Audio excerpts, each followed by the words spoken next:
Alright guys, here it is. Chapter 14, Section 2, the home front. And today we're going to be talking about building up the military. Here's my goals, or your goals and objectives. I hope by the end of this module you'll be able to identify the role of selective service, volunteers, women, and African Americans in building up the military in preparation for World War I. So how did these people and these type of things like selective service and volunteer work, how did that help us to support the war even though we're at home and the war is being fought in Europe? So throughout the module, I want you guys to keep this focus question in mind. How can citizens support a war from home?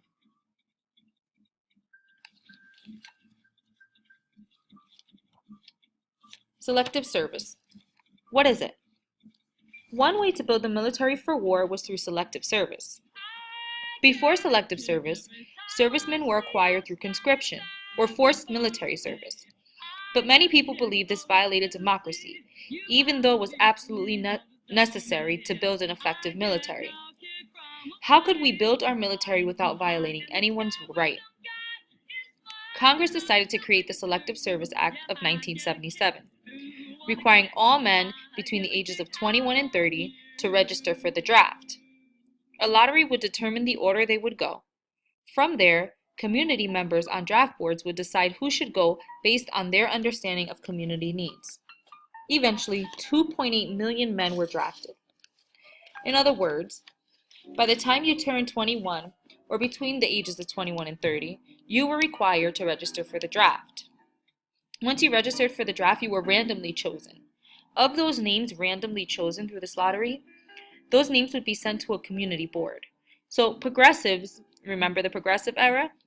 Progressives believed that community members should choose who goes into the service because they know their community best.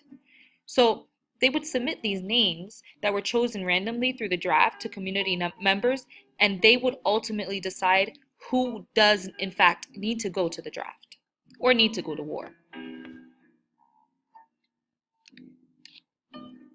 2 million American men joined the war voluntarily. But why? There were many reasons American men were willing to fight for their country. Some heard stories of German atrocities, and we wanted revenge. Some believed democracy was at stake. Others thought war would be adventurous. They wanted to fight for their country's cause. Remember that word we discussed, patriotism? Well, this is a perfect example of patriotism. A lot of men volunteered to fight in the war because they were patriotic. They loved America so much. They thought it was the greatest nation on earth, so why not fight for it? 400,000 African Americans fought in World War I. Of those, 42,000 served overseas. These soldiers encountered discrimination and prejudice. They were racially segregated and served under white officers. Despite these challenges, they served with distinction, winning many rewards and awards, such as the French War Cross.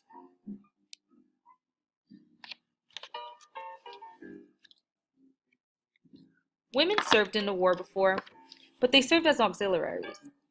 So an auxiliary means that even though you're serving for a certain military branch, you're not officially a part of the branch. World War I was the first time women could officially serve even though their positions were non-combative. This means they did not fight. They were not on the front lines. Over 11,000 women served in positions such as nurses, pharmacists, radio operators, clerical, electricians, and photographers. At the end of World War I, 11,000 women served. In closing, we've learned a few things. We've learned that methods to build the military were sometimes undemocratic. They took away some people's freedoms, but they were absolutely necessary. We need bodies to help fight a war. Through selective service, 2.8 million men aided their country in World War I.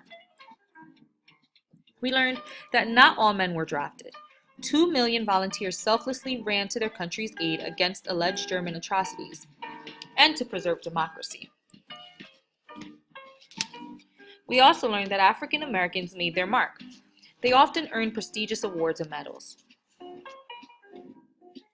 Also, women took charge when they were able to assist the war effort officially through positions such as nurses and radio operators. So they were officially considered part of whatever military branch they joined, whether it's Army, Navy, Marines, whatever they decided to serve for. Now, to complete this module, don't forget that you have to complete your notes. You can save them in your Google folder that we created last Thursday. You want to keep them because you want to use them to create or to answer any type of questions that we might have or any type of discussions we might have in class. I look forward to our activities to come, and I can't wait to see what you guys thought of my time to shine in our first screencast. See you tomorrow.